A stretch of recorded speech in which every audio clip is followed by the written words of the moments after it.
automation, then you must lose control.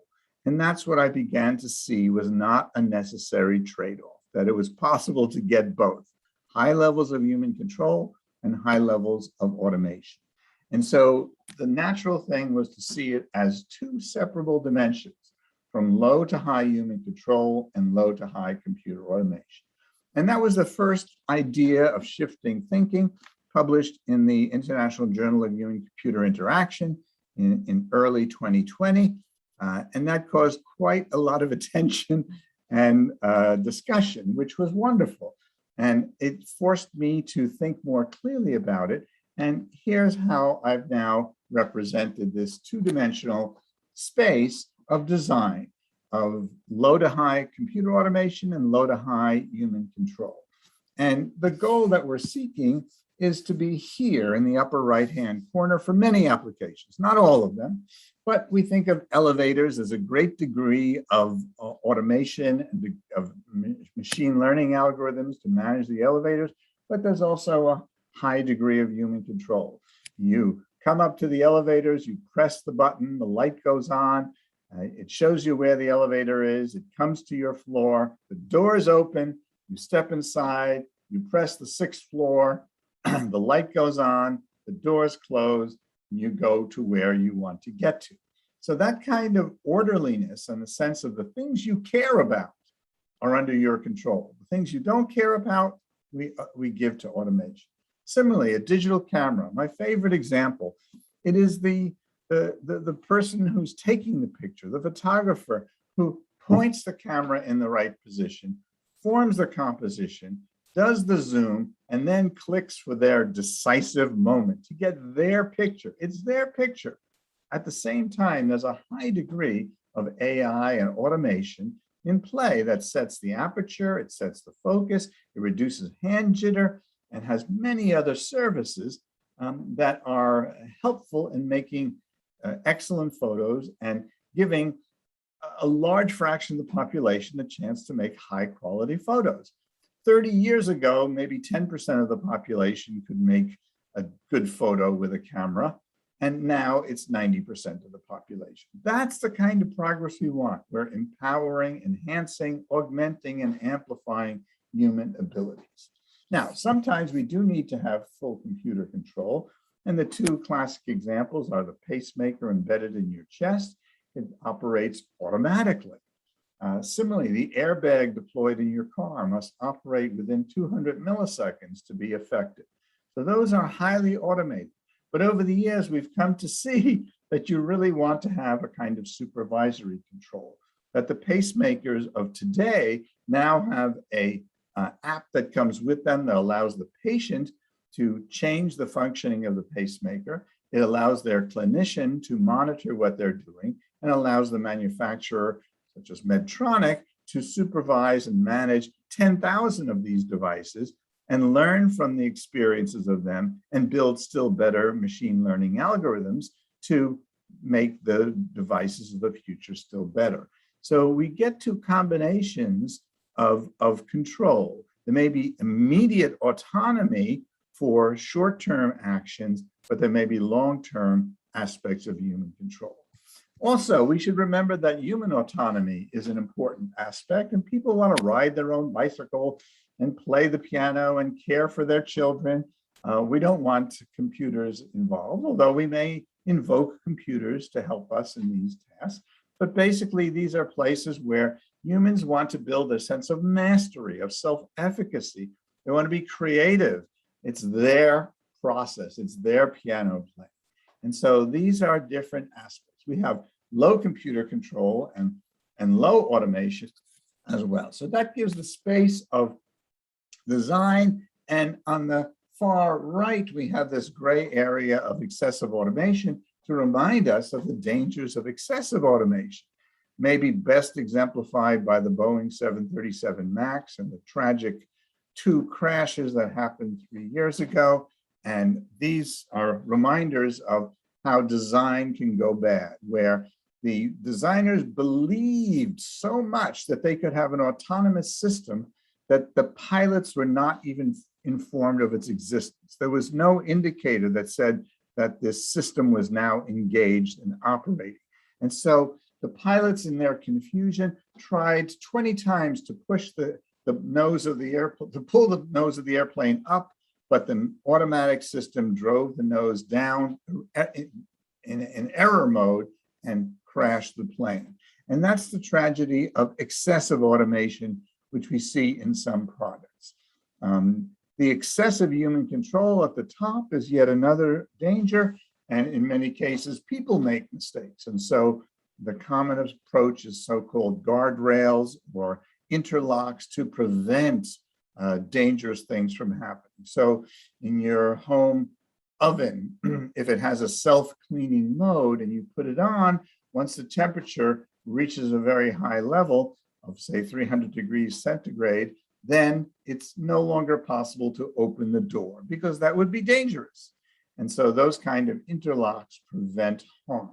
So this gave a fresh sense of the design space that I thought was very important. And I began to apply this in other situations. Here, a medical example of patient control design. The World War II designs of morphine drip bag were simply a bag with morphine that dripped on a regular basis the amount of morphine. This had two dangers. One, it could give too much morphine, which would be deadly to the patient, or it could give too little morphine, which would fail to alleviate the pain.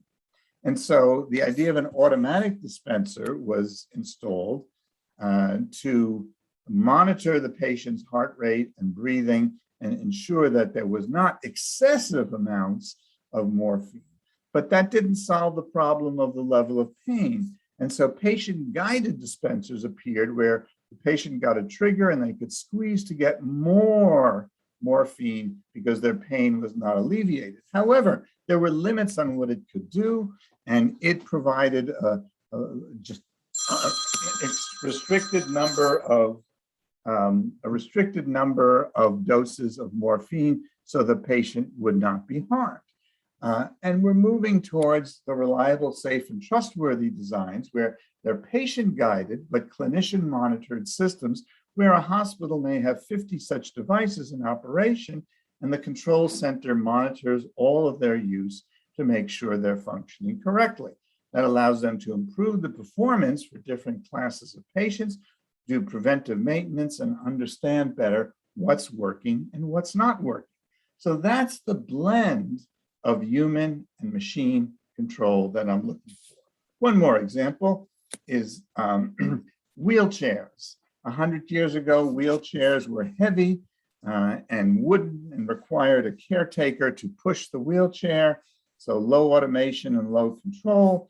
We went to robotic devices, which would move a patient around, but less control for them, to hand-powered and user-guided. Once you provide human control over systems, new possibilities emerge. So wheelchair races, wheelchair basketball, all these became interesting new opportunities when you have that kind of human control. They were creative approaches to using the technology.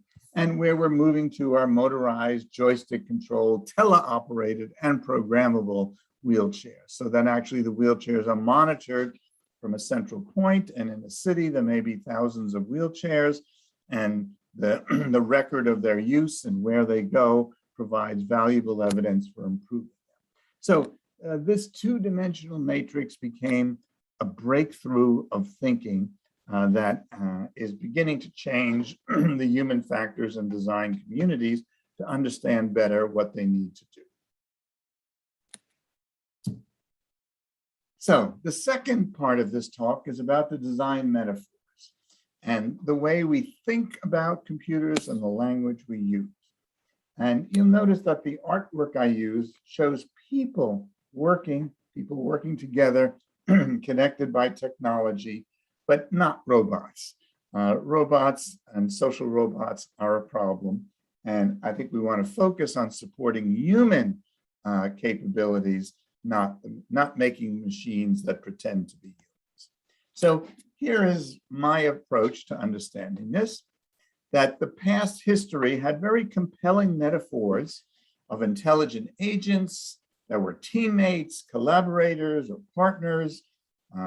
We had the idea of autonomy or even assured autonomy, and social robots. These are the dominant notions. They're still very widely used and very popular, but I came to see that they often produced misleading and problematic results. And so I began to find a new language. We want the AI-infused super tools that extend human abilities, empower people. We want telebots, which are steerable instruments that boost human performance. We want control centers that give overview and oversight, and we want active appliances. And let's take a look at the examples that might be here. Oh yes, first, let me make the fundamental principle is that robots are simply not people. Margaret Bowden writes, and echoed by Joanna Bryson's, humans, not robots, are responsible agents. That's why I think we need a new language, because the old language suggests that computers are getting to be like people. They think, they move, they're autonomous, they may be conscious, they may have general intelligence, like common sense reasoning. And I don't believe those ideas are valuable. I think they're suboptimal. I think shifting towards the language of super tools and active appliances increases the potential for much more effective super tools. So because we want to make sure we use the distinctive capabilities of computers, their sophisticated algorithms, the big databases, superhuman sensors, the information abundant displays, and powerful effectors. If you think of a computer as being like a human, you're less likely to take advantage of these distinct capabilities of computers. And then we always have to remember, those of us who believe that computers are not people and people are not computers are always seeking to enhance the opportunities for human creativity, to provide the resources, the tools, as a digital camera does, as many other tools for composing music, editing videos, and creating new games. And the human creativity builds on human passion, empathy, humility, and intuition. These are attributes of people, not machines. And it's helpful to keep a distinction between what people do well and what computers do well. So I start from the super tools idea. I mentioned the digital camera, which has so many features and options to expand the creative choices for the photographer. And yet there's a high degree of AI and machine learning embedded in it. The users can set the kind of pictures they want to take, videos, slow motion, excuse me. And they can choose the lighting and the color and so on. And then after they've taken the photo, they can edit and change the color balance, the shadows, the brilliance, the luminance, etc. So it's a great degree of human control with a high level of automation at the same time. That's the stereotypic design of super tools. Similarly, navigation devices here, I requested a route from the White House to College Park to the University of Maryland, just 8 miles away. It gives me 3 choices. It provides the evidence about the expected travel time. A great deal of machine learning is in place, but the user is in control. They choose, and then they execute the program, and they can change as they wish. They can change their destination. They can change their path. They're still free. They're still in charge. They're still in control. Similarly, the successful applications of AI for text auto-completion and search auto-completion give the users choices which they can accept or ignore, and similarly for spelling correction. So those are the models of things that work very effectively. High degree of human control and a high degree of computer automation. We set human control for the things that people want to do, and we use computer control for the things that can be reliable, safe, and trustworthy. Another super tool, a very successful one, or example of a successful one, is the Bloomberg terminal. Bloomberg takes in 1.6 million articles a day and uses natural language processing and AI to organize the information and present it uniquely to each of their customers. And their customers number some 300,000 people who spend more than $20,000 a year to have this service on their desktop. It's that valuable to them. The design is of spatially stable, tiled, not overlapped windows that are coordinated in a way that's relevant to the task that the user has specified. Each user can make their own design. They can lay it out and make it suit their needs. They're in control, but there's a high degree of automation at the same time. That's what I think of super tools. The active appliances are all around us and growing. The Google Nest, the iRobot Roomba, your rice cooker or coffee maker, all are becoming filled with AI algorithms to manage the work better, and yet they give us a higher degree of control. The Google Nest enables you to have better control of the temperature in your home, okay? It's a higher degree of automation, but it gives you better control, more accurate control. And that's the paradigm of design. Similarly, the dishwasher, clothes washers, and dryers are all moving towards having higher degrees of machine learning algorithms embedded in them. And that's where I think we're going. Yet there's a control panel. The user can stop it, start it, change it, and they're in control. It's their choices. I mentioned already the pacemaker, which used to be embedded and then autonomous, but now there are apps that give the patient capacity to change features in the pacemaker and deal with the fact if they're going for a little exercise, they can change the design in the pacemaker. And similarly, the Medtronic company will monitor tens of thousands of these to improve performance for everyone. So we have a different kind of balance. We have automation for every heartbeat, but we have user control over a period of hours or weeks. And we have the manufacturer's control over the period of months and years to improve the design. That's the balance we're looking for. There's another place the language is shifting. Many people think of the Mars rovers as being autonomous, and yes, they are. They can automatically avoid obstacles and avoid precipices. They turn the antenna to point in the right direction. They turn the solar panels to point in the right direction. So they operate autonomously at that level. But at the same time, there's a control center with 80 people who monitor and decide on what's happening and deal with problems that arise. And that becomes the necessary balance of human control and computer automation.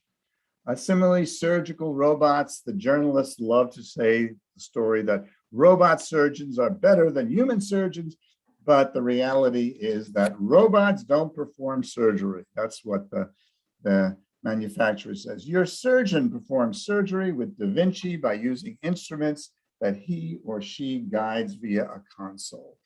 It enhances the power of the surgeon to make very precise movements at very deep and difficult places to reach within the human body.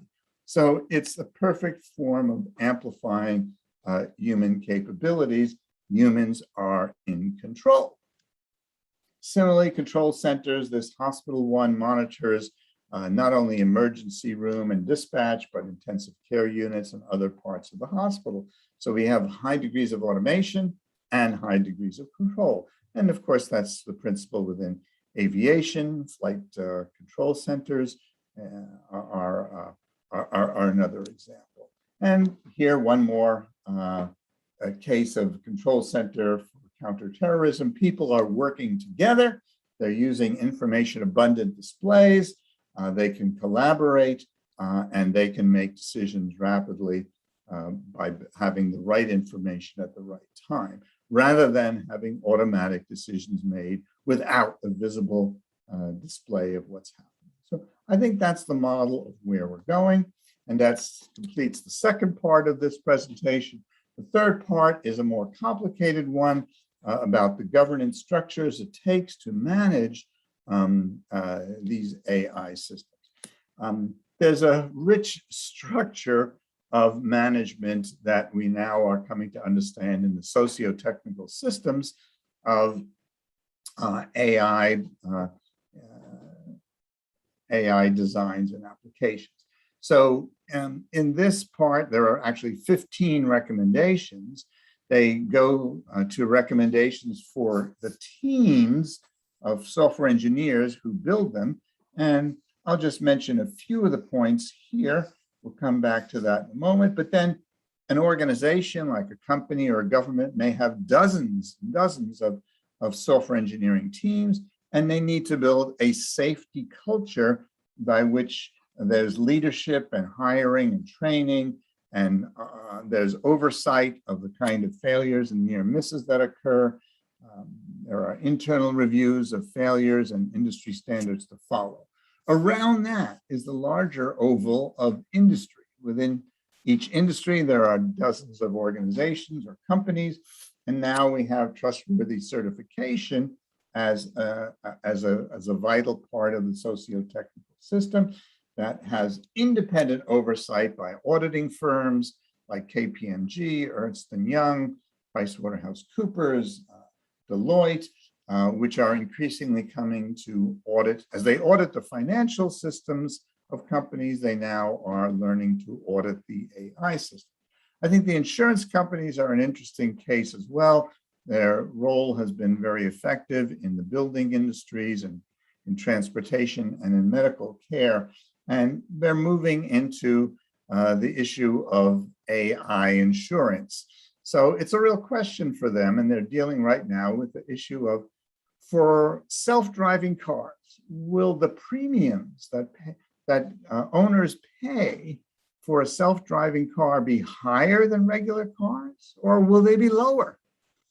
If it's higher, that means the insurance companies see there's greater risk, and so that would be a very troubling message to send. We all hope and seek that self-driving, or what I prefer to call safe driving cars, are actually much safer, in which case there should be a lower premium. But we don't have the data, and that's what has to change. So the question I might ask you to think about is, how many deaths do you think there have been in Tesla cars? There are a few famous stories, 3, 4, 5 of them maybe, and I thought that was the number of deaths. But there's a website you might want to look at called tesladeaths.com, tesladeaths.com, which last time I looked had more than 200 deaths with Tesla cars. Now, we don't know how many of those occurred with autopilot and how many of them were for other reasons. The data is from public sources and newspapers around the world, but we don't know. Now, we think Tesla knows, but Tesla claims that their cars are safer than regular cars, but we don't have the evidence on which they base that decision. So we need to have a broader view to understand that, and that's what the insurance companies need to have.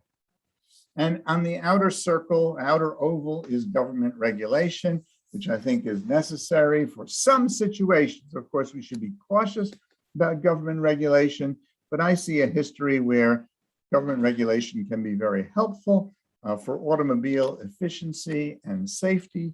The government requirements led to a terrific outpouring of innovation, which was a great benefit to the industry and to the consumer.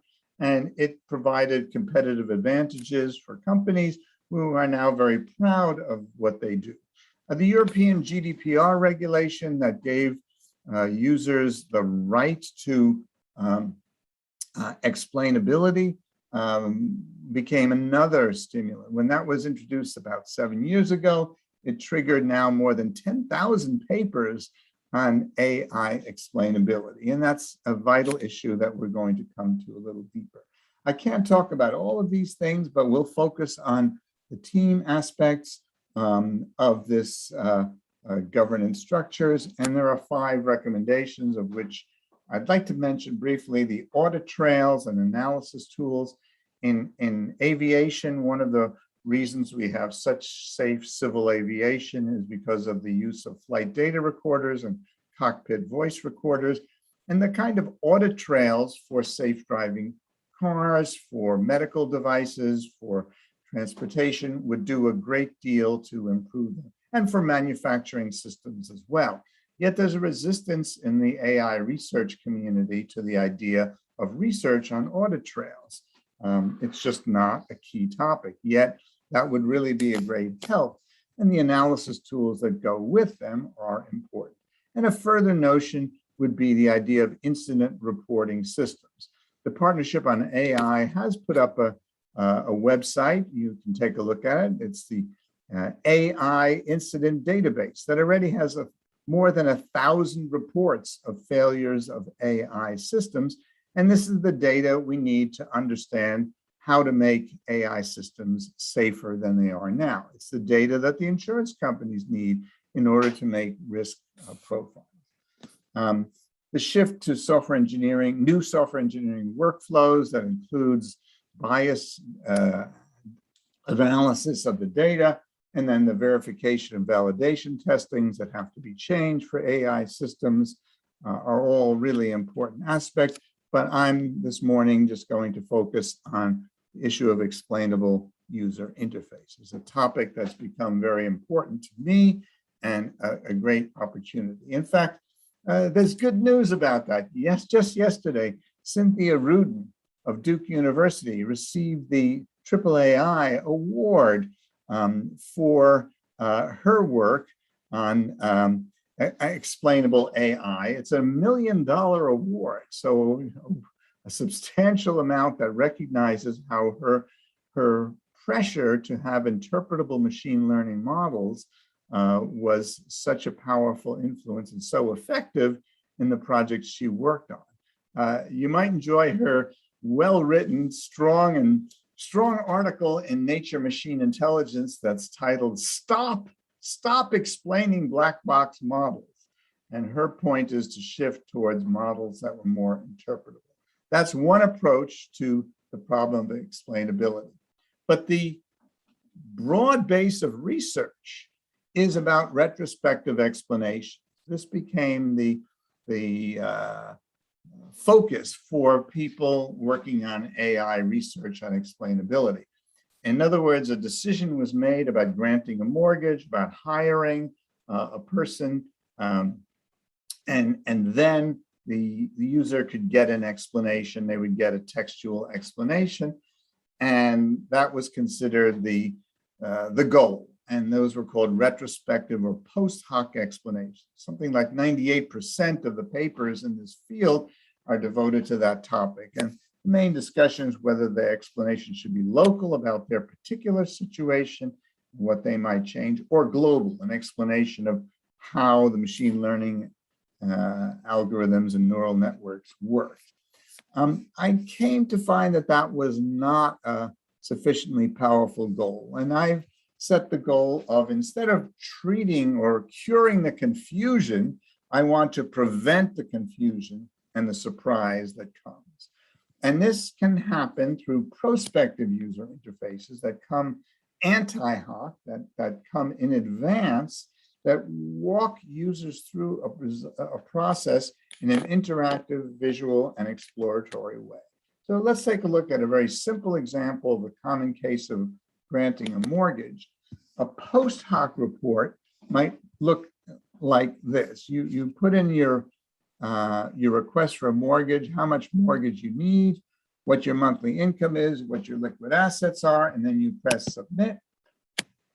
And you get an explanation that says, maybe, we're sorry, your mortgage loan was not approved. You might be approved if you reduce the mortgage amount requested, increase your household monthly income, or increase your liquid assets. And that's considered a pretty good post hoc explanation. It tells you what you need to do to change, but it doesn't really tell you how much you need to reduce or increase them. So it becomes a bit of a game, and it's still obscure and opaque as to how the algorithm is working. By contrast, this prospective user interface, I propose something like this, where you have a slider. You can shift the amount of mortgage you request. If you If you request less, you get more blue, and your score, then the blue area goes up to reach the green bar of the score needed for approval. You can adjust possibly your household monthly income, or you can increase the liquid assets, maybe by borrowing money from family members. And so you can explore what's needed. You can do the sensitivity analysis to see which of these variables has the greatest effect. Is the effect linear or quadratic? And that enables a sense of exploration of the space of what's possible in the machine learning model. And I'm seeing that banks are moving towards this kind of an interface for control of mortgage applications. The idea spread to many other areas. This charming one from a British group of librarians made a recommender system for choosing novels, and you got slider control of 4 of the topics, so you could slide from funny to serious, from beautiful to disgusting, from no sexual content to explicit sexual content, from optimistic to bleak. And as you shifted these sliders, the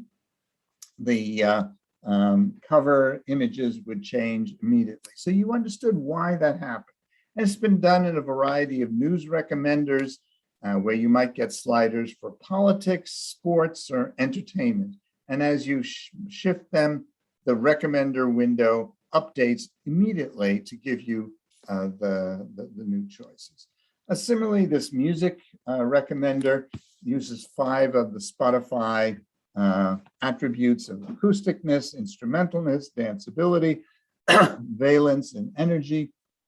And immediately the recommendation panel changes right over here. The OECD's Better Life Index uses the same kind of design. And that's it. So sorry, that was those are good examples. There are many more that could be done. Katrienne Verbert at the University of Leuven in Belgium has done many studies of these systems with her team. And this produces much greater user satisfaction and understanding and higher click-through rates, which is what commercial services seek. Okay, so we're done here. And just the summary has a few slides here, reminding you of the 3 ideas that I've offered today. They're described in detail in papers and in my upcoming book. The ACAI framework, which suggests you have 2 dimensions of possible choices, from high levels of human control to high levels of computer automation. And the goal is to get both of those in the upper right-hand corner to make reliable, safe, and trustworthy systems. The second part of the talk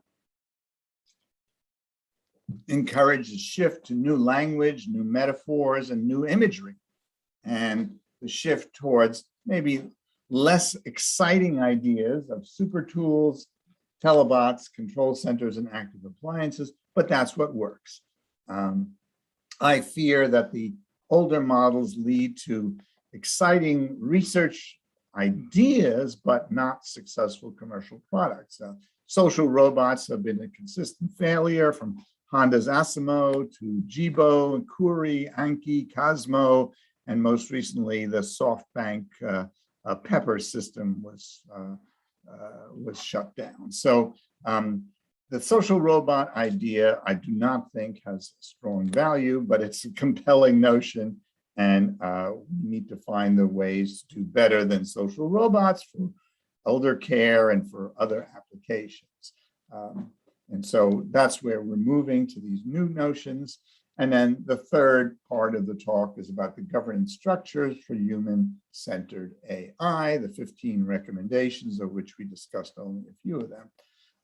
You can learn more about these from the papers published last year, and my website does contain further information and other videos. And the book that's coming out in January from Oxford University has gotten already very nice responses. Alan Mackworth says the book is well structured, a delight to read, the coverage is comprehensive, but it will be controversial, which I hope it will be. And Virginia Dignam kindly said the design metaphors to the much needed governance structures The new book is a tour de force, increasingly important topic of human-centered AI, a must-read. Thank you, Virginia, for that kind comment. So I hope you'll take a look at the book when it does appear. The book has a structure very similar to this talk. It sets the high-level goals of human values. We want to support human rights, social justice, and dignity for individuals. We want to enable individuals to be more self-efficacious, creative, responsible, and to build their social connections. That's the way we think design should work. And the way we make the design, the guidelines in the book stress reliable, safe, and trustworthy. That is done at the level of teams, organizations, industry, and government. It's a larger socio-technical model. And the three parts are the HCI framework, the design metaphors, and governance structures.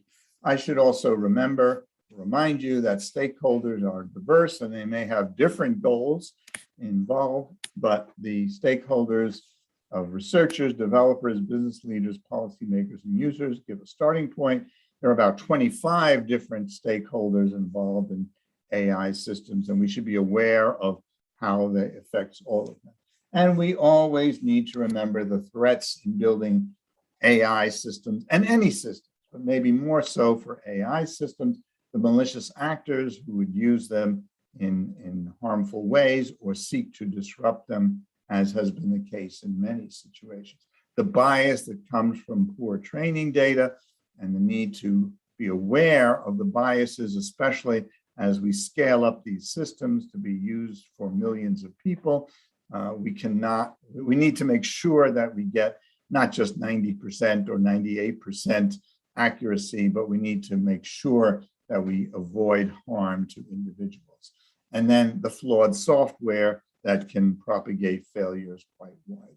So that's the plan. And that's what I've been thinking about for the past 2 years. If you want to join this movement, the Google group, you can sign on. There's more than 1,700 people already. And there's a once-a-week note that I send out with collected comments from those who participate.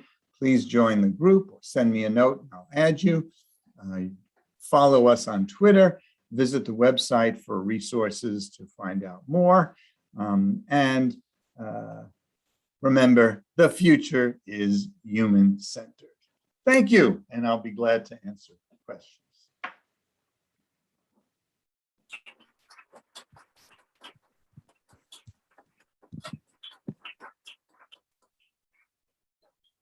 Thank you very much. Thank you, Ben. Very interesting presentation. Like we agreed before, we move now to the presentation of Yoshua, and we have a discussion together after Joshua's presentation.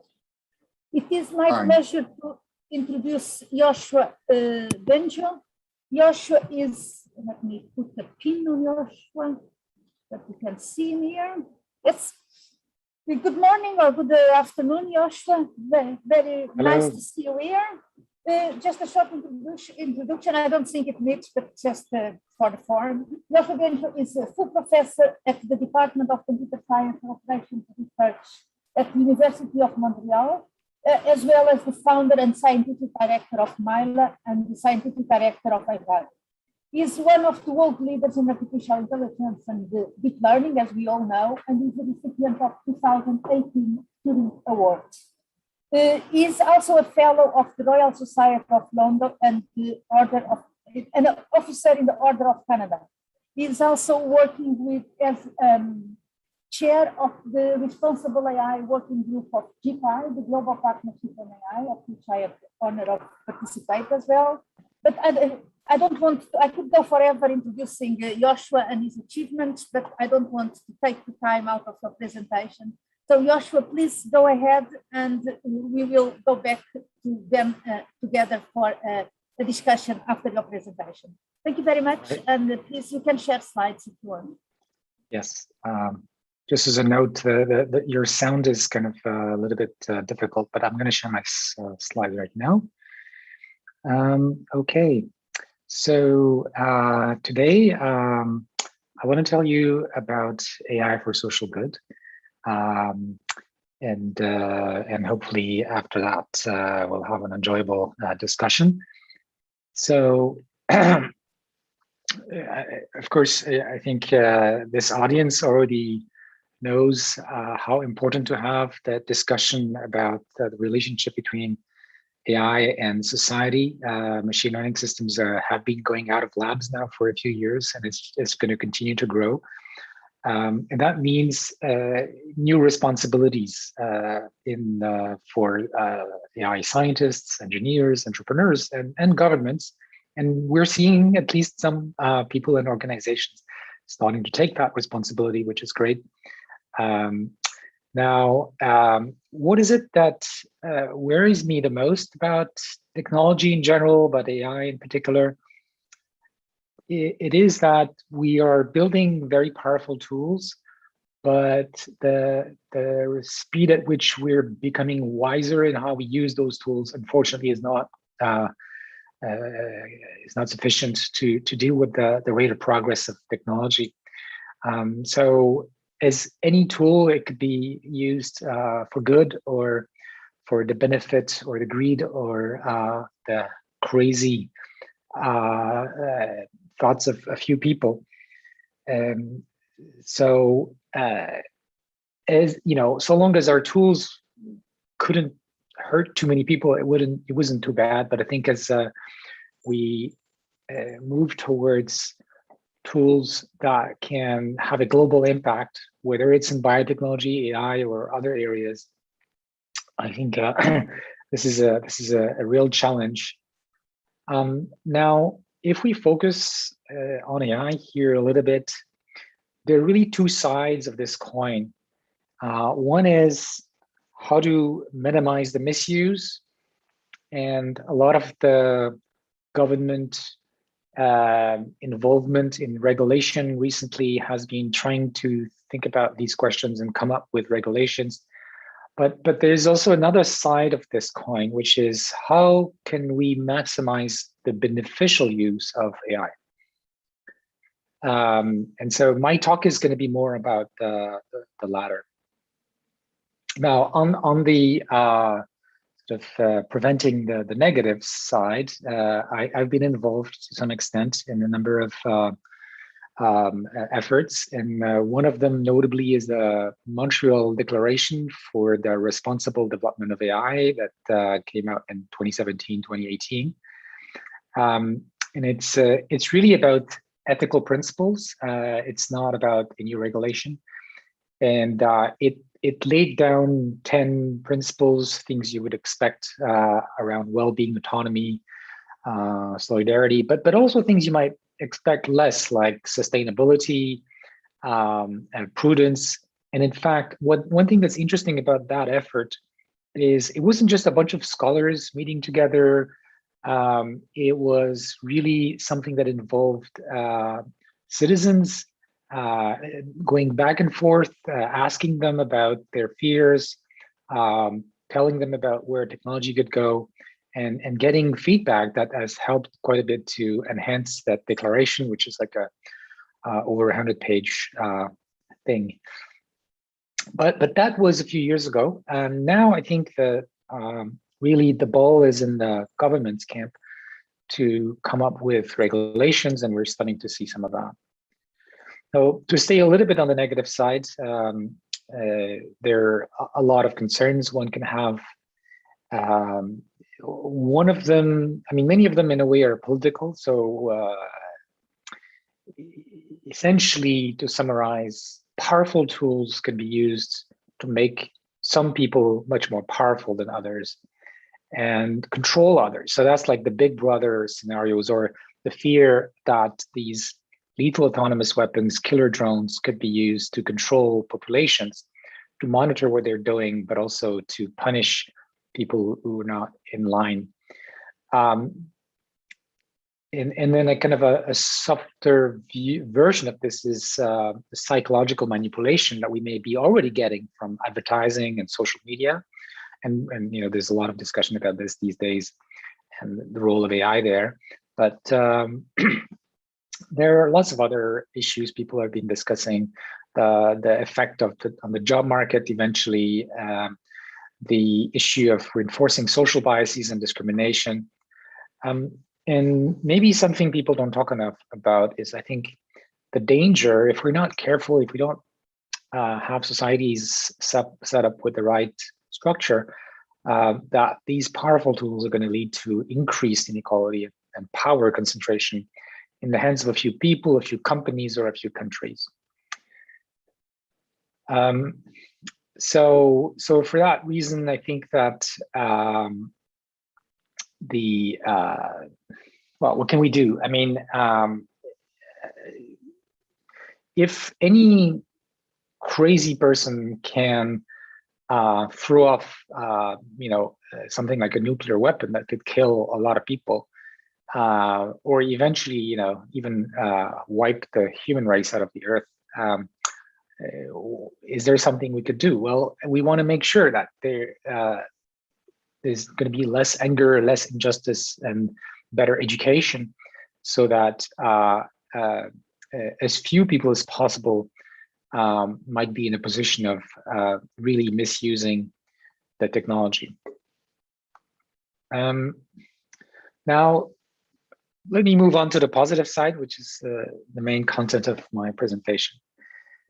So AI could be used in a beneficial way in many areas, and mostly interested in areas where companies are not going too much or not enough, such as in medical applications, environment, education, justice, humanitarian applications.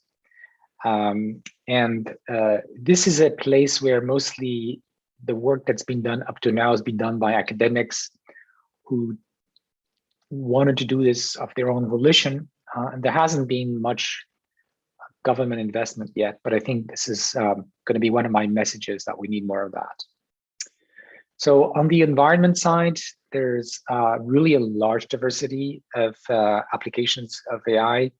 People have been working on using machine learning to better optimize energy resources, on smart grids, to predict demand, or even to predict the availability of electrical power coming from renewable sources, for example, using machine learning to better optimize resources of all kinds, to minimize transportation costs, and so on.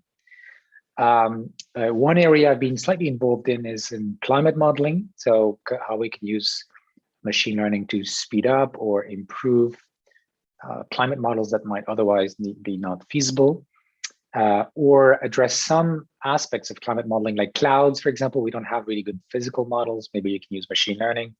People are working on this. One area that I'm involved in as well is the discovery of new materials. For example, it would really potentially be a game changer if we had carbon capture materials, maybe catalytic materials, that would reduce the cost of carbon capture. Right now, it's way too expensive. So that's a really interesting example. There's a lot of effort using machine learning, deep learning, computer vision tools in conservation efforts. So it's not just climate change here, it's biodiversity. And finally, I'll say a few words about some very original use of machine learning to help improve awareness of the dangers, the global dangers like climate change. One thing to always keep in mind when we think of how AI can help is also to think about how it can hurt. So there's been a lot of discussion about a carbon footprint of especially training these really large models like GPT-3. And so we designed a tool called Code Carbon that can just be added to any Python piece of code that will measure the GPU usage. That's not too difficult, but then convert that to a CO2 equivalent based on where you are, what's your electricity server, essentially, that corresponds to a particular mix of different types of electricity, renewable or not. And then the idea is to start monitoring the carbon footprint of machine learning systems. Okay, now let me go to this visualization thing. Actually, today is a special day at Mila because we are releasing a website that took us a couple of years to design that I'll talk about. But let's see a little bit of motivation for this visualization stuff. If you ask now, the majority of citizens in, say, many countries, what they think about climate change, most people recognize it's an issue, it's human-made, and we should do something. But typically, they will not give this a very high priority. And as a result, politicians don't either. And this, we have been for the last few years in a situation, like since the Paris Agreement in 2015, where there is goodwill, but not strong enough will. And so the actual actions that matter that would come from governments are not happening or not anywhere close to the rate that's needed. So why is it true? What was it the case that we kind of know that there is an issue, but we don't act? And the answer that comes from cognitive science is that it's difficult for most people to really get the measure to fathom impacts that are not immediate, that are not in the short term, the here, the now, the me, the things that you don't feel in your body don't feel as threatening as those that are close, like not having a paycheck next month. So what can we do? Well, I think better understanding these cognitive biases and then coming up with potential ways to alleviate those biases is a good direction. That's what we've tried to do.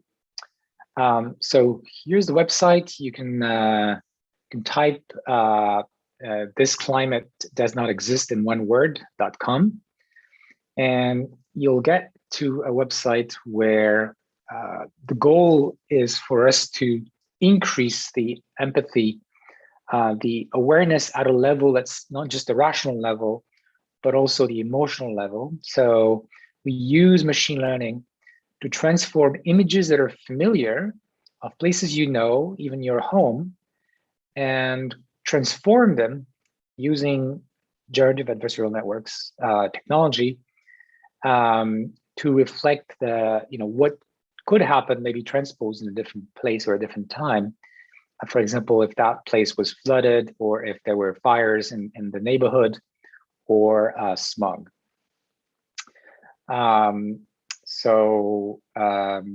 Technically, we use what's called conditional GANs because it's not just synthesizing any image, it's synthesizing an image that is a transformation of an existing one. As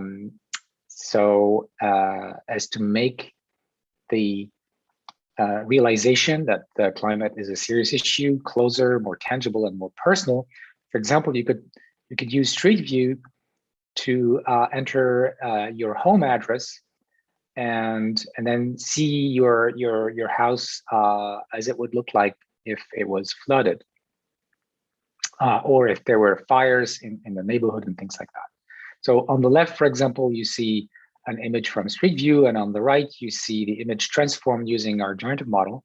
And you can notice it's not trivial, right? So it's not just painting a particular color in, first of all, it needs to find what are the places where it needs to paint water, but also you'll notice like all the reflections. Like if you look on the one on the right, you can see the reflections of individual plants there in the water. The one on the left has reflections of different parts of the house. You can see how realistic this is, and that's pretty amazing. So yeah, it wasn't just taking something off the shelf and applying it.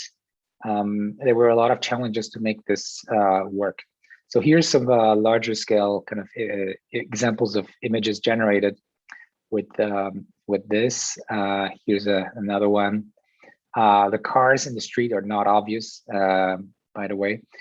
And here's an example of smog. Smog is something we don't talk much about, but it is also in some cities potentially an important side effect of climate change due to increased temperature, increased humidity. In some places, of course, in other places, it's going to be dry and they're going to have fires. And the smog also has major health impacts in terms of number of people dying or going to the hospital. So major costs for society as well. And here's an example of an image that's been transformed to look like what you had in California not so long ago because of the wildfires. So, okay, these are examples. There are many more examples I could talk about, but now let's turn to the action side of things. What's missing to really develop a lot more applications of AI that can help in terms of public good? So we're talking about innovation here and not just research. Like academics are working on many of these things. There could be more academic work and more funding for this kind of work. It would be great, but also it's not going to be sufficient, because if my group develops a prototype for discovering new materials, an algorithm that could be used, maybe actually using it in an industrial setting is going to cost millions or tens of millions of dollars. And of course, as an academic, I don't have that kind of money. So we need industrial strength, R&D and innovation to be coupled with the work that can be done in universities. And the problem is it's not happening these days, right? So governments need to somehow step in to stimulate that kind of AI-based innovation for long-term public good. So let me discuss a few of the issues. One issue that's quite interesting and specific to AI in a way is the aspect of data sharing. As you know, machine learning systems need data. Unfortunately, that data is not always shared for a number of reasons.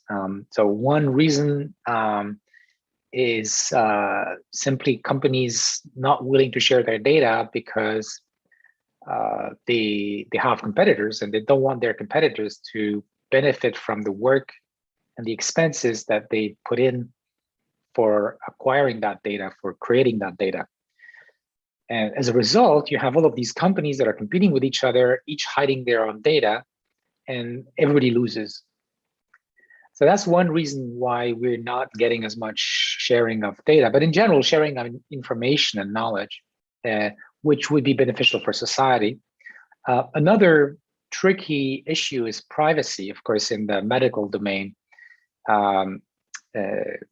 That's a big issue. I think there are solutions there. Mostly, I mean, there could be technical solutions, but also legal, political solutions like data trust. It's not happening because of inertia in governments and fear of public opinion if there was a leak of data and things like this. But I'm not going to talk too much about the privacy issue today, although it's a really important subject. I'm going to be more focused on the thinking of data and knowledge as a public good. So more like the issue that data that could be shared is not shared, right?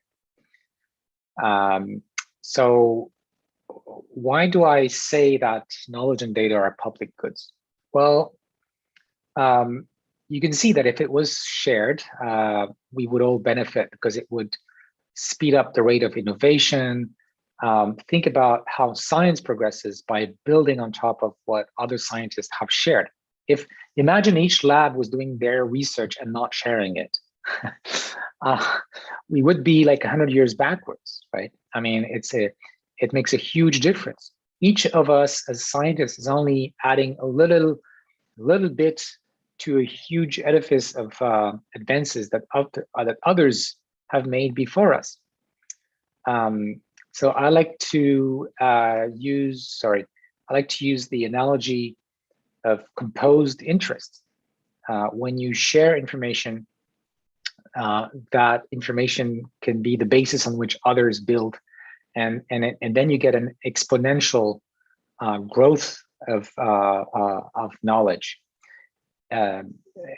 Whereas if you don't share, you don't even get an additive effect, because it's difficult to really bring together the knowledge that has been developed in different companies. Eventually, it does leak away because people move from one company to another, or company A buys company B, and so on. But it's a very slow and insufficient process.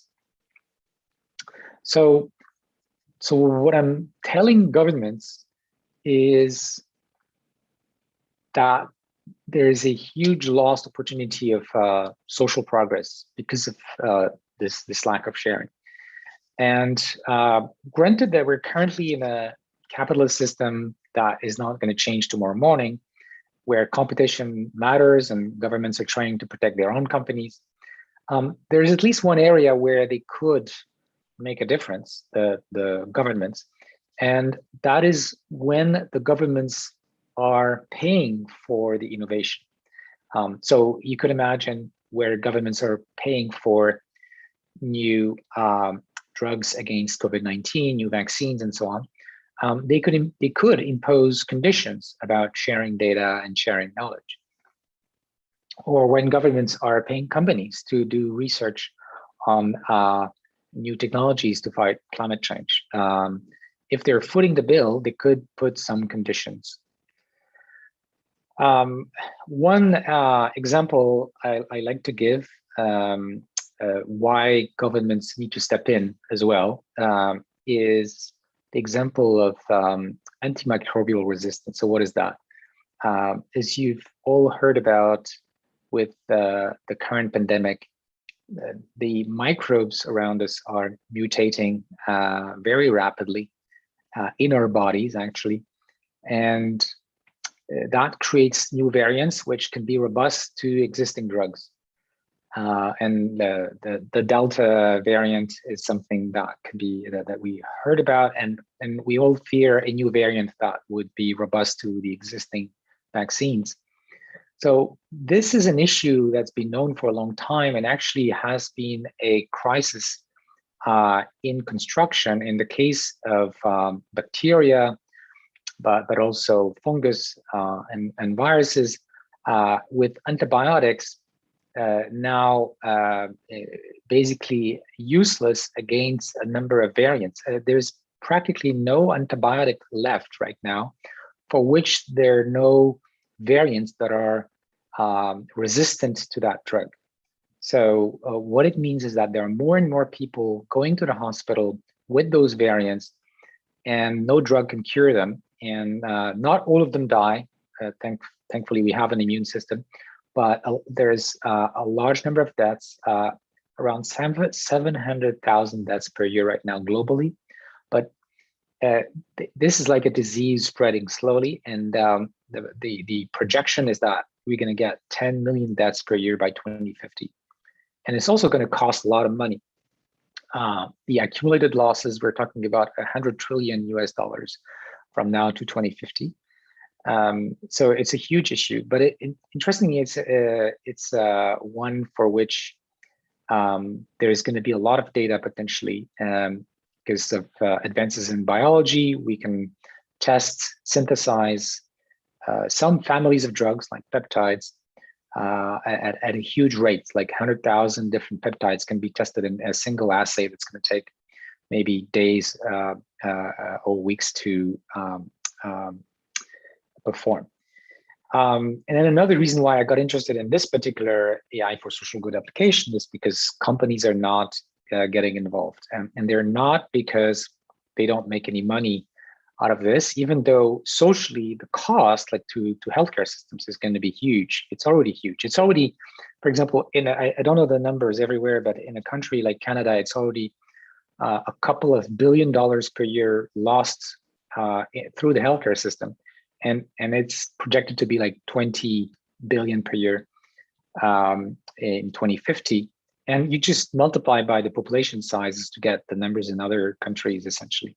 And it's actually worse in developing countries, which don't have the healthcare system to even deal with that. Another example that I'm working on these days that's more back to the climate change scenario is new materials for batteries, but also for carbon capture. And the really interesting machine learning problems, how you represent these things, and how do you take advantage of knowledge in physics, chemistry, combine that with how we can do things with machine learning. Really interesting and just starting a kind of direction of investigation. Now, let me go back to my main point,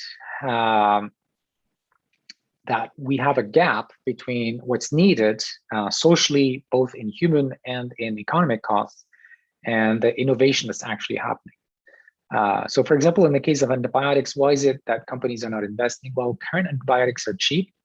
And then there's a really strange thing, I mean, a kind of mind warping thing, which is if we don't have the antibiotics, the drugs, then we're going to like a major pandemic by 20 years from now. But if we did have the drug, then we would basically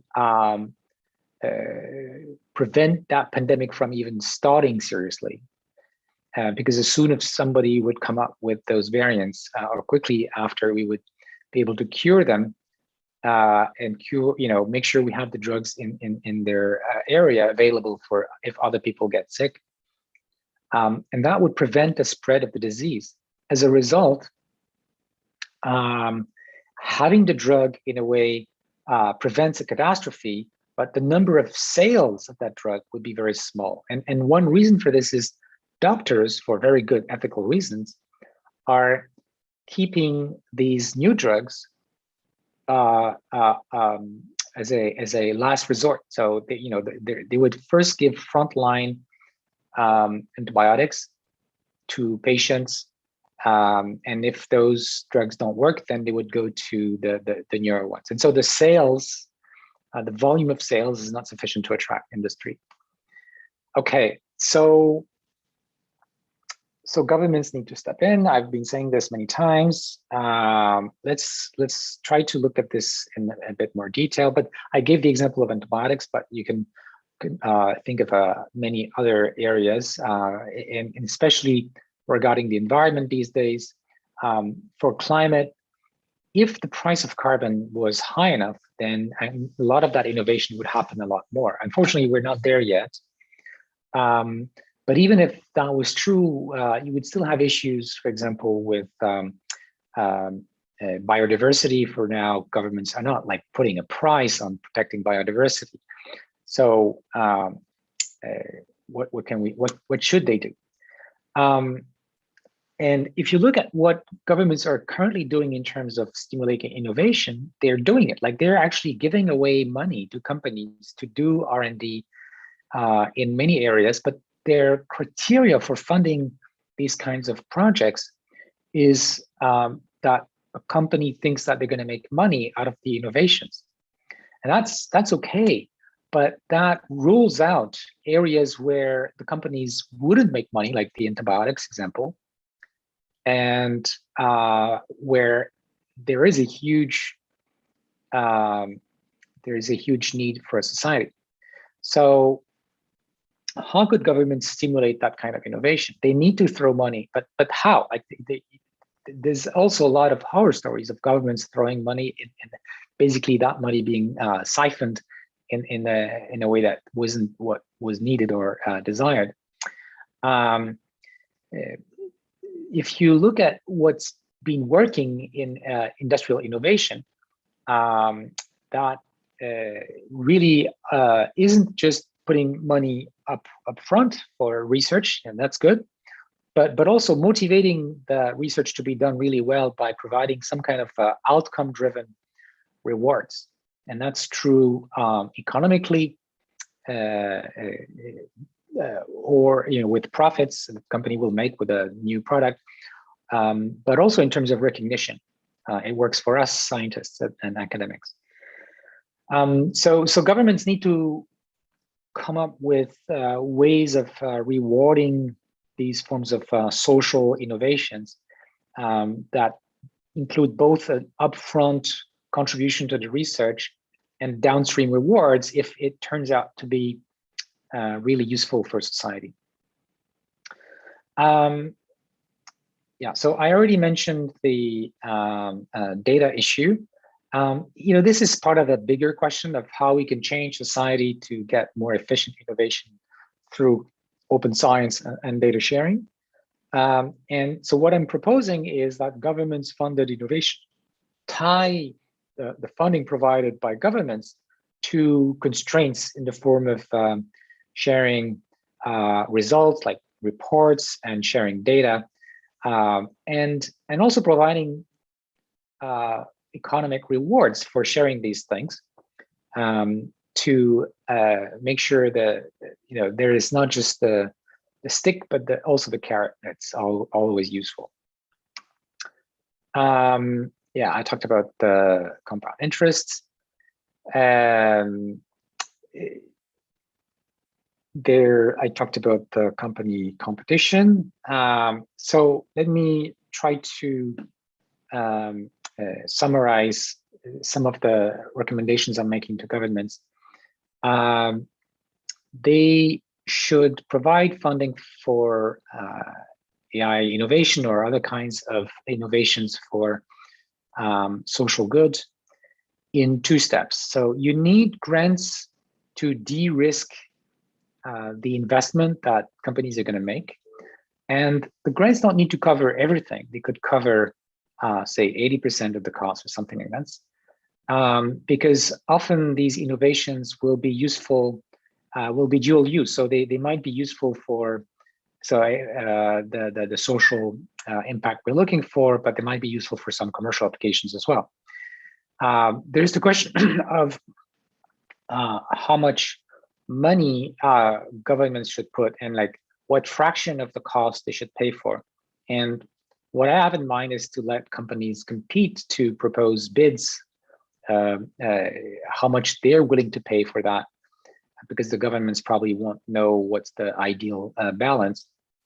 And then the other aspect of this funding is that it also comes with milestones and rewards. If, for example, I discover a new antibiotic based on single cell assays, this should be rewarded.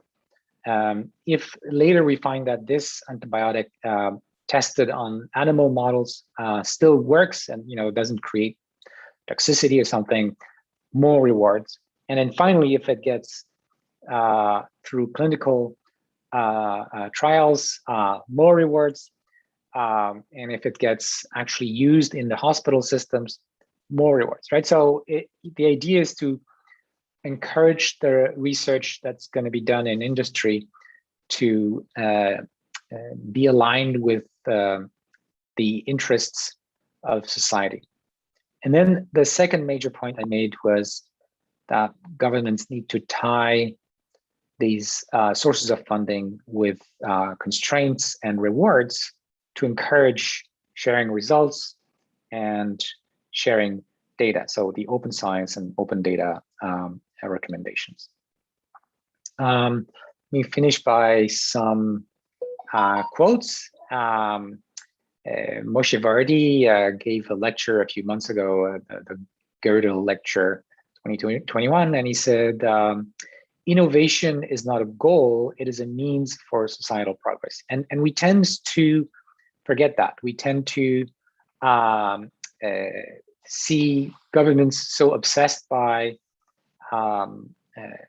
economic theories of the past that they really just focus on the industrial growth, the GDP, and innovation as an end in itself, whereas really we should think of new technologies like AI and the tools that are being built around progress in AI in terms of how they could be useful or hurtful for society.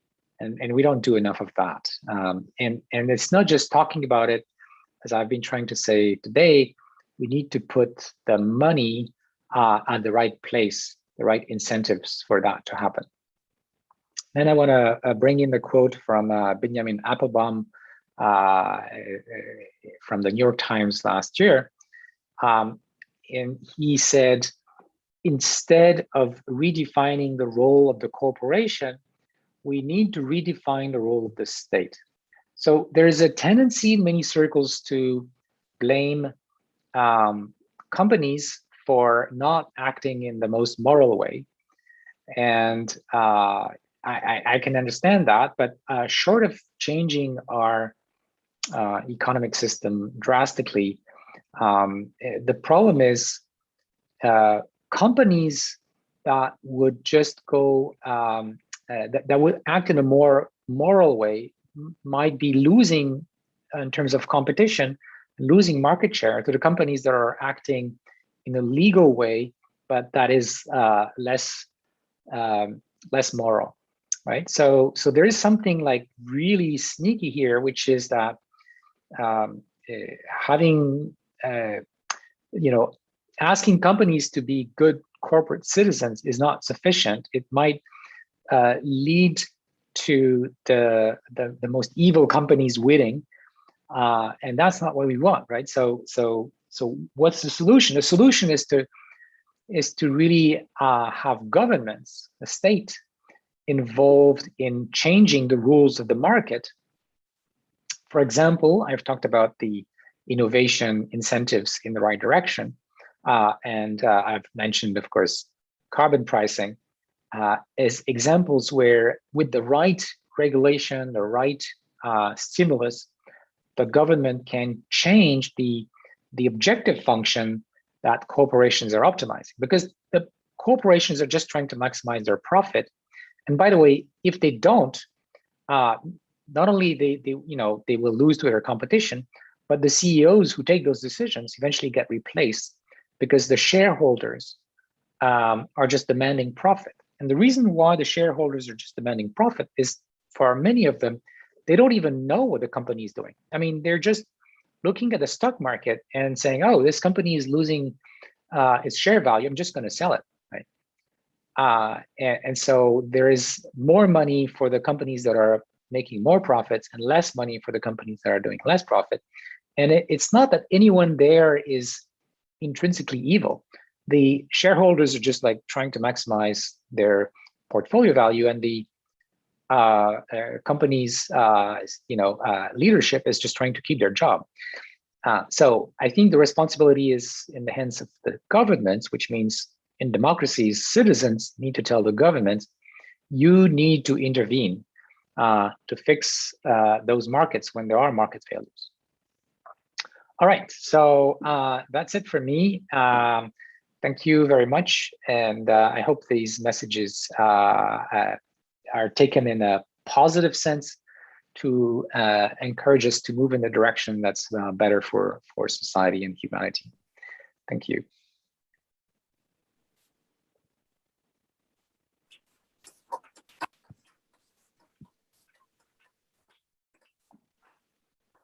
Thank you both. Thank you, Yoshua. Thank you, Ben.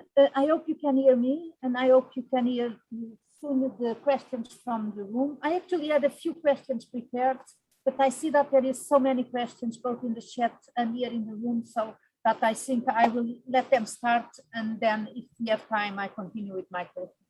Let's start here at the room. Is there any questions? Yes. Okay. Then you are here just for me for them to hear.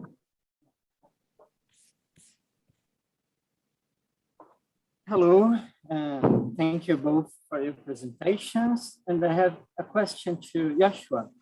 Yes. So throughout your presentation, you mentioned multiple times problems that are caused by the very structure of our socioeconomic system.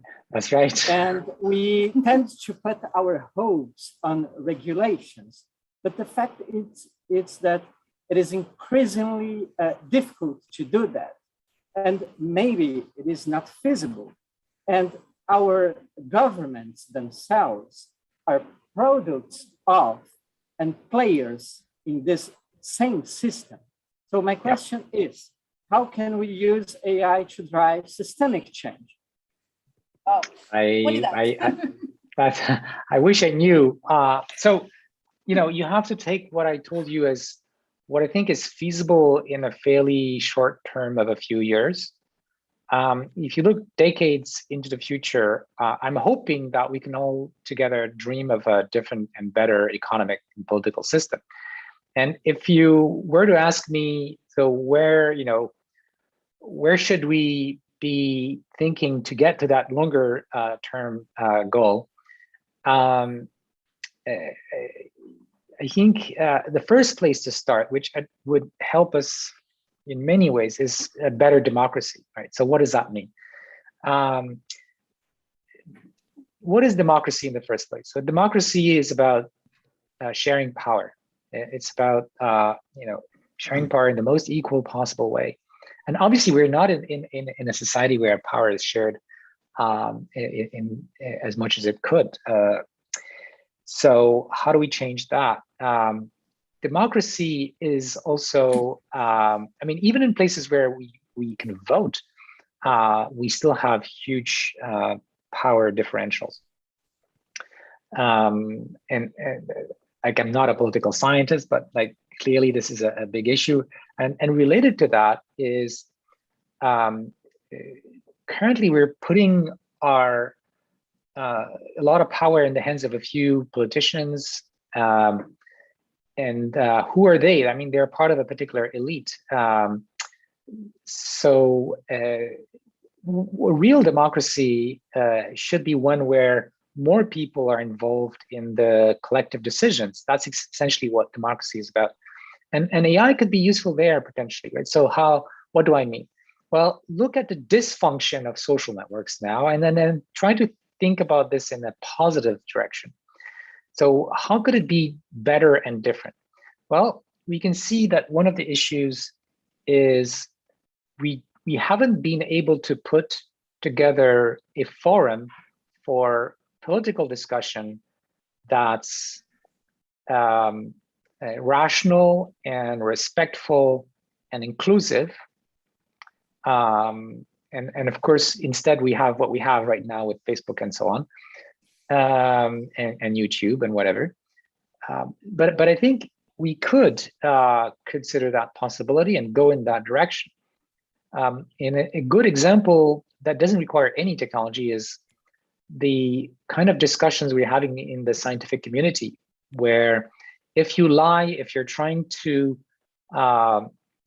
manipulate people through what you're writing, and you're caught, you basically lose credibility and you lose your ability to speak in the forum of scientists. So there is a culture problem, and maybe tools can help us move towards a better culture there. There's also the aspect of education, because if most people don't understand the issues, most people didn't get a university education, and well, in some countries now it's like half of the people are getting a university education, which is already good. But even then, I think for democracy to work, you would need more people to be able to understand what's going on in society, so as to steer the collective decisions in the directions that are rationally, the better thing to do. And AI could also play a role there. So there's already effort in AI for like education systems to help education, to help like tutor systems complement actual teachers and not replace them. So these are just examples. And obviously, your question is really big, and it's going to take a lot of people's brains together for many decades to deal with these questions if we are optimistic. Thank you, Yoshua. And actually, Ben, it might be also a question of interface. Is our interface to the democratic process in need of improvement, let's say? From your perspective as human-computer interaction, can we learn something from from what you have, your experience in human-computer interface that could help us with our interfaces with the democratic process? Could AI help us there? Do you have any ideas on that? Are you speaking, is it to me? I'm speaking to you, yes. Oh, thank you, Virginia. And thank you, Yoshua, for your interesting presentation. I'm an admirer of your work, and your book on deep learning is an important guide. Thanks for the advertisement. And many others. It's you've had a profound influence, and I'm very pleased to share this forum with you. And I listened closely to what you have been saying, and I agree with everything you say. You want to improve the positive societal impact of AI, and I think that's really an admirable goal. Your approach to it is largely by encouraging governments to step forward and to manage the process and regulate it better, invest effectively. And I think that's a good thing too. And the question is, how do we arrange that? But I would like to invite you into the more difficult issues. There's three things that I would like to cover. One is how to deal with the malicious actors, the adversarial players in the field here. It's not clear that government regulation deals with that, and the AI algorithms are promised by Facebook to deliver on that, but yet we haven't seen that happen. So the first issue is about the malicious actors and what to deal with them. The second is how we change the AI culture, the shift towards a design thinking. This is Virginia's question about how the methods of AI, which focused on development and assessment of algorithms, might shift to the development and assessment of human performance. Okay, so let me leave it at those two: the malicious actors, and then the question of design guidelines. How do we get the systems to be designed more effectively so that they produce the positive outcomes that you and I both want to see happen? Right. Well, thanks for throwing the ball back to me, and thanks for the kind words. So let's look at these two things. So first of all, the kind of nefarious actors and their role in areas like social networks. I actually think that individuals in companies like Google and Facebook are trying hard to deal with these problems. However, I feel like so first of all, these are hard technical problems, and so the AI is just not there to detect quickly all these things. But I also think that there's a more fundamental issue, which is in machine learning, we say the objective function is not what you want, right? So in other words, what these companies are optimizing is their profit under constraints that they should have a nice public image. So there is a little bit of pressure on them, and now of course more pressure. But still, I don't think they're optimizing what is the best thing for society, and that's going to be also my answer to your second question, like how do we improve the design guidelines and so as to yield more effective positive outcomes for society. And again, I think fundamentally it has to do with how do we change the system. I mean, it could be a change that keeps us in the capitalist system with government interventions that we currently have, or it could be something completely different. But in any case, we need to find a way to better align the objective function of these private actors, companies, individuals, with the social interest. Now, of course, there's the question of how do we define even what is like good for society, and the answer to that we already know. It's difficult, but it's basically democracy and education. So to summarize, I think what is going to make the most difference is to change the objective function. And that's why I talked a lot in my presentation about, because that's going to stimulate everything, right? So if you have more funding for research in this direction, if you have more profits coming to your company, if you do the right things for society, it's just going to happen in the best possible, I mean, the most efficient way, I think. Kind of the evolutionary pressure, essentially. Let me respond. So you want to change the algorithm, the objective function, which is I don't mean the objective function of machine learning systems. I mean the objective function of societal actors.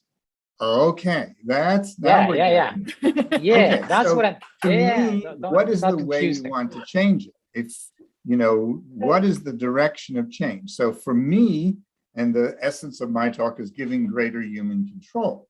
So allowing Facebook users to choose what's in their news feed rather than have Facebook choose it for them. There are 120 features that users can set in Facebook, but they're buried very deeply, and most users don't know about them or how to use them.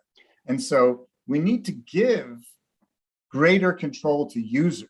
And the question is how we provide the pressure. What does the design look like? I showed the examples of recommender systems where users had greater control. And I'd like that kind of control in my Facebook. I've stopped using Facebook almost entirely because I don't have control over what's happening. And I really, by the way, I know a startup that is designing a kind of recommendation systems where the user writes in natural language the kinds of things they want to receive. So you have total control.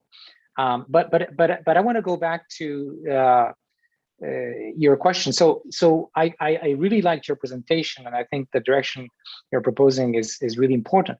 And the answer that I gave you is a meta answer. It's not about like the specific approaches, technological or design approaches. It's more like, how do we encourage these kinds of solutions that people want, that people would like to see, that people will find useful, to emerge from human intelligence and their interactions with technology.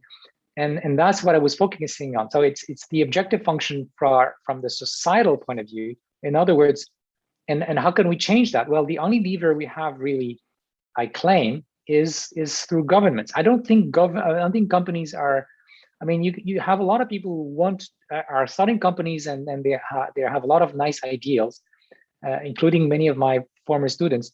But at the end of the day, they have investors, right? And that's going to drive eventually where the company goes. So the only way I can see, without changing fundamentally the system, the economic system, is by government intervention, either by rules or incentives or taxation, that's going to change the profit function of companies towards something better aligned with the societal needs. I can agree with that. It's a difficult issue, but okay, we have a common base. We can come back, maybe. It's a discussion which can indeed go for a long time, and it's a very interesting one, but I see there are a lot of questions around here and also on the chat. Let's start with Stan on the chat. You can unmute yourself and put a question. Try to be concise and quick. Me, Stan? Okay. Yes, Stan. So here's a question at the intersection of governance and AI for good and the opposite. It's the issue of potential moratoria. People who think about things such as laws, the lethal autonomous weapon systems. Many of us have signed a manifesto to stop that type of research. I think we've done the right thing.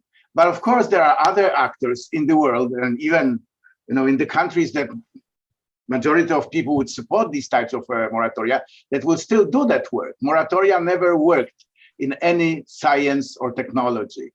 What do you think can be done to prevent that type of research from being, or maybe from being done? I thank you for your question. I too have signed the manifesto about lethal autonomous weapons, and I do think moratoria can work. The landmine ban is a clear example of a success of the moratoria. The formulators of that won the Nobel Peace Prize, and it has changed the direction. So there are ways in which certain weapons can be stopped. I played a role in the International Atomic Energy Agency's supervision of the Nuclear Non-Proliferation Treaty. And there again, we have a success story, not a perfect one, because there are countries continuing to develop, but still an effective one that has done a great deal to limit the development of nuclear weapons. So I think we can begin to move towards various forms of limitations on lethal autonomous systems, and a distinction between offensive and defensive weapons. Defensive weapons, there's a stronger case for autonomous response. For offensive weapons, there's often greater time to be able to intervene. And so you need a distinction on that basis. There's also a distinction between the research and the implementation. So you could allow research, but restrict implementations and monitor, because the implementations are easier to monitor. And so a more nuanced understanding is emerging. And while, yes, there's controversy at the UN's Convention on the Control of these Weapons, I think we should be speaking up, and I'm glad you've asked the question. So yes, I believe there is a chance to intervene and limit the lethal autonomous weapons. Yeah, I couldn't have said better. I would have also taken the example of landmines, and I completely agree with Ben. We should be, by the way, this kind of objection, oh, it's too difficult, we're never going to get it. That's also used against acting against climate change, right? So we have to be really careful. Even if the chances of success in preventing something dangerous and catastrophic are small, rationally, if this is our best bet, we should still go ahead. And I'm also quite optimistic that we can deal with this problem.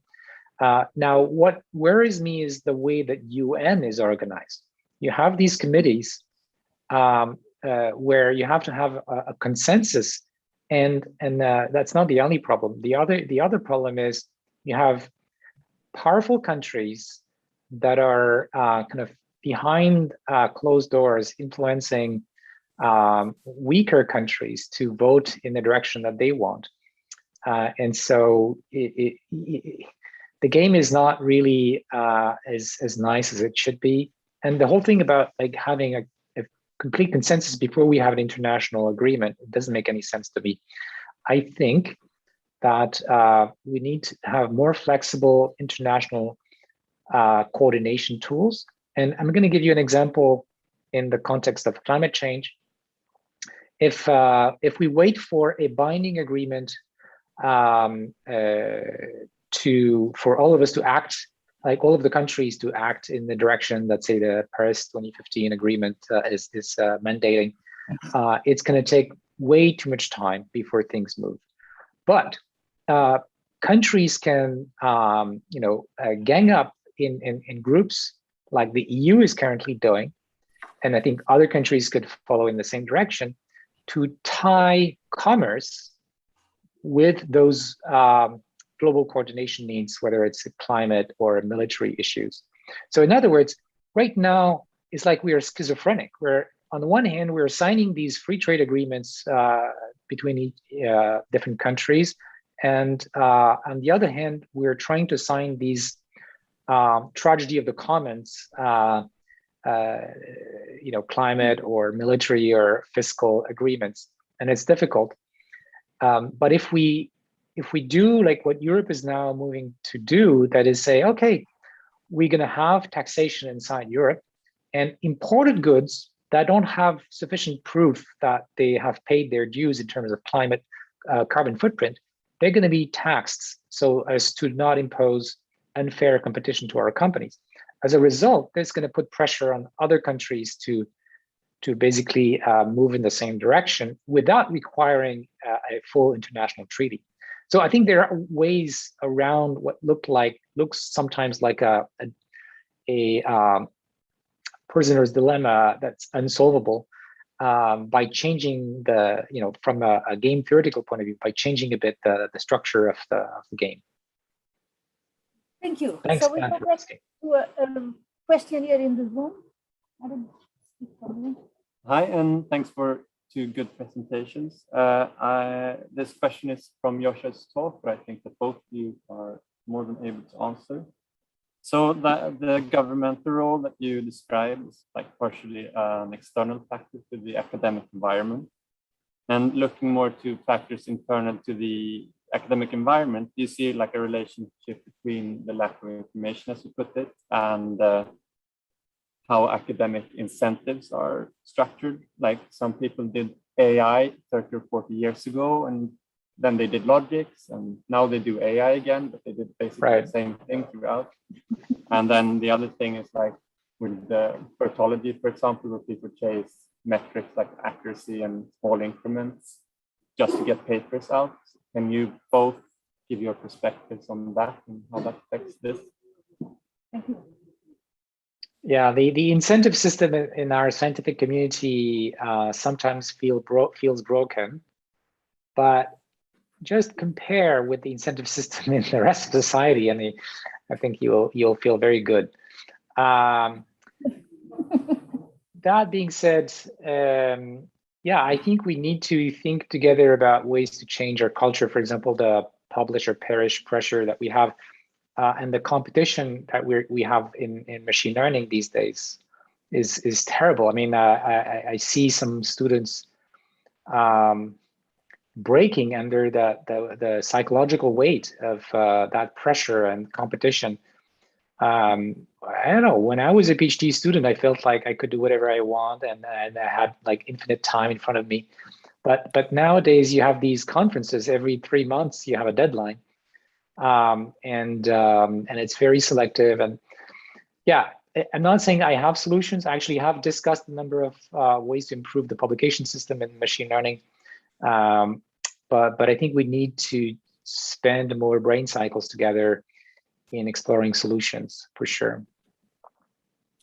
I think there's a good example of the NeurIPS conference, which last year began with a requirement that every paper should discuss the positive and negative societal impacts.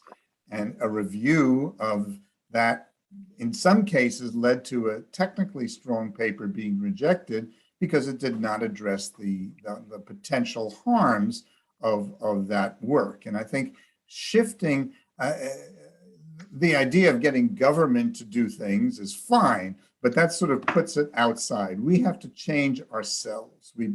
Change begins here. It begins here in our own attitudes and our own way of working. And I think it's a puzzle for me of how to change the AI research culture so that it's more sympathetic to design thinking and to the admirable goals that Yoshua put out about societal benefits. I mean, he's a very public and visible speaker on these issues, but as we look at the AI courses, still a relatively small number of them have ethical discussions as an integral part. Some in the AI community have said, that's not my issue. I don't know about ethics. They should take a course in the philosophy department. And I think the shift in the AI culture to recognize the dramatic impact of the breakthroughs, the amazing breakthroughs, but that has such powerful influences.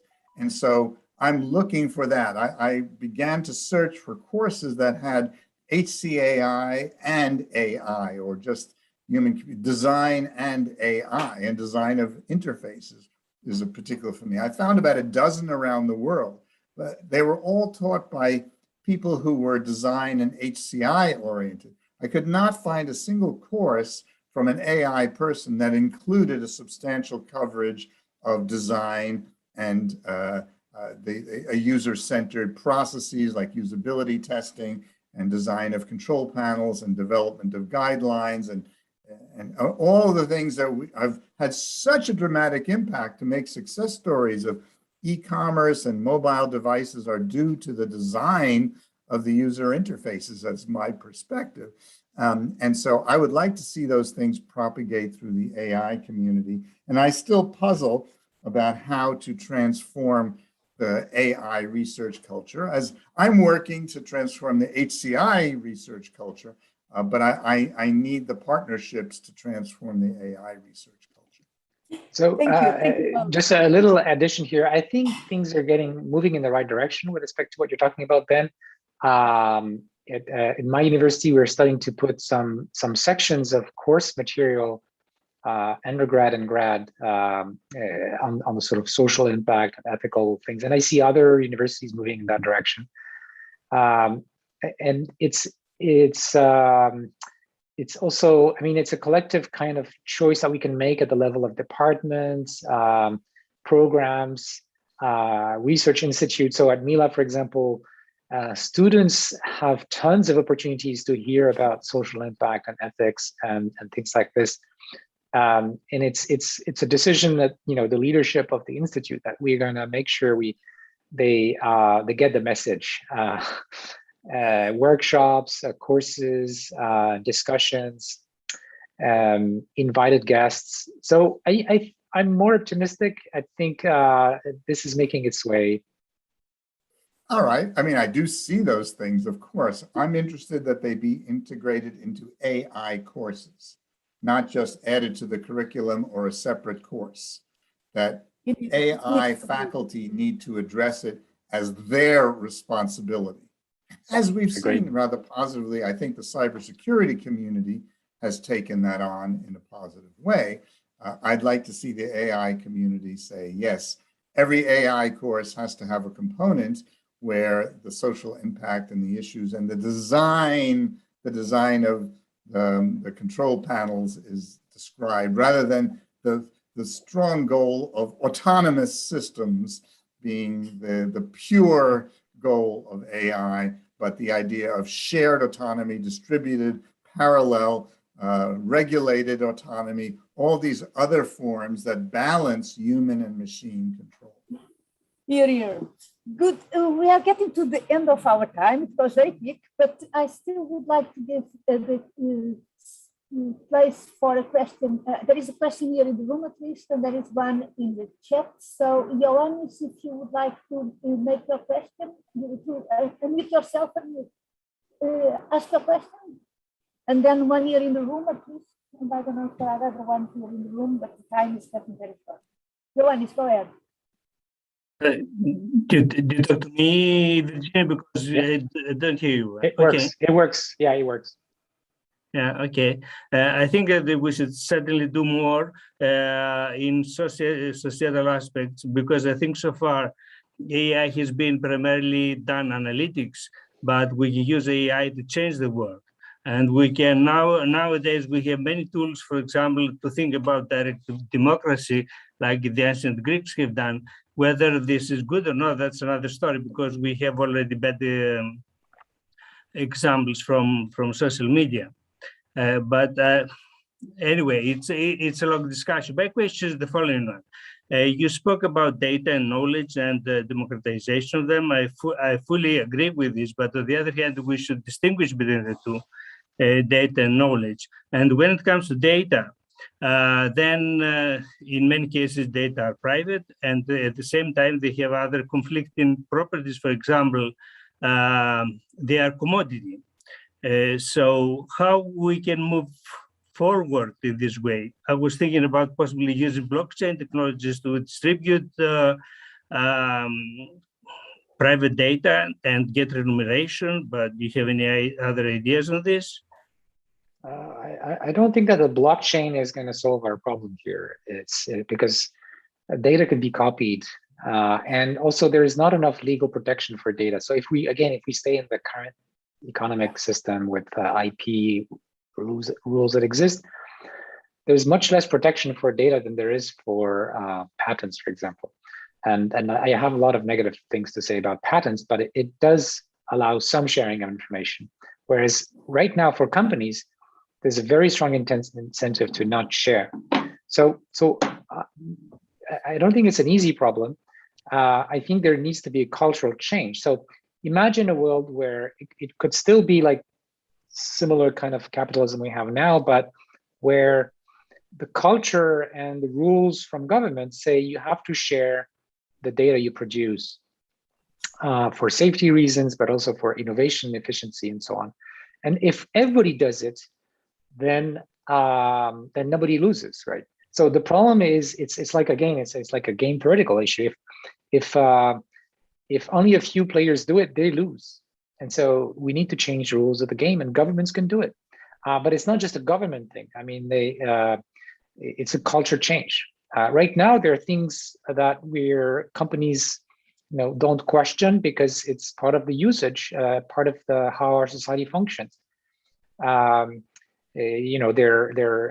human rights or labor rights and so on, that even though would go against the profit motive, companies have accepted to deal with those things. But I think if we also entered data as a public good in our value system in the society, with the right regulations and so on, I think it might solve this problem. It's not going to happen overnight, but what I was proposing is we can still make it happen quickly in areas where governments have more leverage. So where they put money, for example. Thank you. I think that given the time, I would like to, there is still some questions here in the room, at least one. Let's move to the next question because we also need to finish in time, of course. Yes. Just my machine. Yes, I was thinking on the change of the objective function, and also trying to shift towards a design direction and so on. So do you think there is a possible problem by framing all the ethical AI discussions on the negative impact of AI, the risks with AI, instead of trying to turn it towards, like it was mentioned that an ethical AI can be seen as a worse product, instead of turning it to the positives, using the ethical AI discussion to drive towards better AI, like framing ethical AI as a better product, a more fully featured product, and thereby changing the driver in society by making consumers in general, but also procurers and other customers of these companies desire and ask for these better products. This is just by reframing the discussion. Yeah. I see. They got the point, I think. Yeah. Thank you. Well, I think the principles of ethical AI are very important. They're the excellent foundation. But for me, the ethics are the weaker cousin to design. Design is where we make the choices of how we make the products. And so we want to build on the ethical foundations and make sure the house is strong with the right design principles.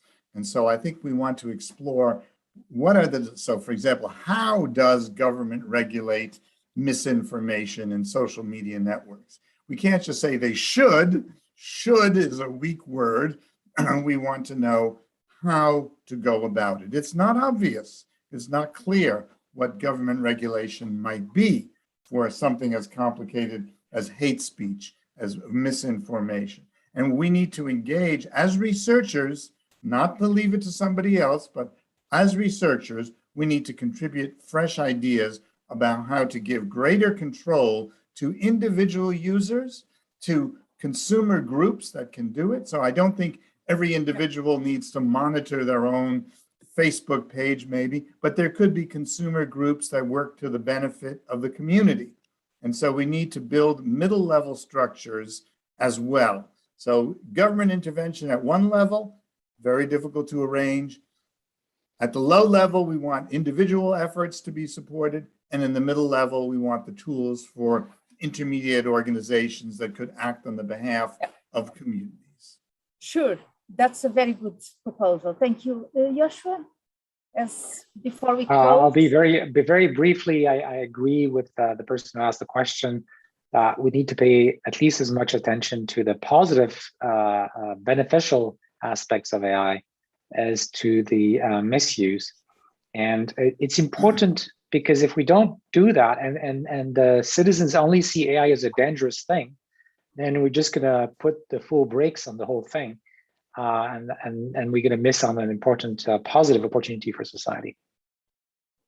So thank you. In this positive note, I think it's time to close the discussion. I'm sure there would be many more questions, but the time is it got to the end. So thank you, Ben. Thank you, Yoshua. It was great to have you here.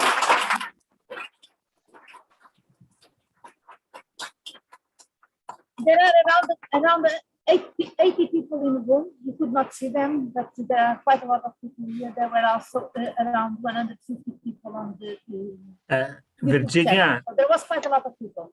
Yes? Virginia, we in next summer we organize an AI methodology. This means futurology symposium here in Greece. So both Yoshua and Ben are welcome to come, and we're going to discuss all these wonderful things in a nice ambience. Sure. Well, let's go to Greece next. Thank you very much, everybody, and have a nice day, morning, evening, whatever. Bye-bye.